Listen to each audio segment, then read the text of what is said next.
Administrative governance. Chandrababu గారు ఇట్లా పేపర్‌లో రాగానే దీని మీద సమీక్షించి కూర్చోబెట్టి కింద అధికార యంత్రాంగానికి నువ్వు ఖచ్చితంగా ఇది ఇట్లా జరగాలంటే వితిన్ అవర్స్‌లో జరిగిపోయేది. ఇప్పుడు నాకు బాగా గుర్తు ఆహ్, నేనే వార్తలు కవర్ చేశాను. చంద్రబాబు గారు అంతకుముందు పవర్‌లో ఉన్నటువంటి సందర్భంలో బియ్యం రూ. 18, రూ. 20 అయ్యిందప్పుడు. రైతు దగ్గరికేమో రూ. 8, రూ. 9 వచ్చేది.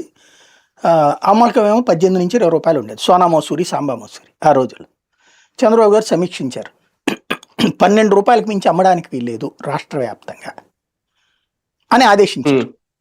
ప్రతి షాప్ ముందు బోర్డు పెట్టి సోనా మసూరి రూ. 12, సాంబా మసూరి రూ. 12. ప్రతి రైస్ షాప్ ముందు బోర్డు పెట్టించారు. అంతకే అమ్మారు. అప్పుడు చంద్రబాబుని ప్రేమిస్తారా, ద్వేషిస్తారా? వీళ్ళకి ఆయన్ని ఎవరు తప్పుదోవ పట్టిస్తారంటే లంచగొండులు, దరిద్రులు, రాక్షసులైనటువంటి కార్యకర్తలు కొంతమంది ఉంటారు కదా, సైకోగాళ్ళు. వాళ్ళు ఆయన తప్పుదోవ పట్టించారు. మీరు అట్లా మంచి చేయబట్టి మనం ఓడిపోయాం సార్ అని చెప్పి.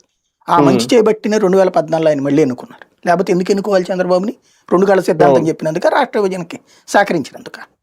ఎందుకు ఎన్నుకున్నాం మనం?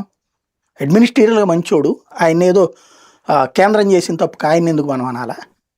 తప్పనిసరి పరిస్థితులు ఆయన ఏదో పొలిటికల్ నిర్ణయం తీసుకున్నాడులే అని ఆంధ్రులు గెలిపించారు ఆయన్ని.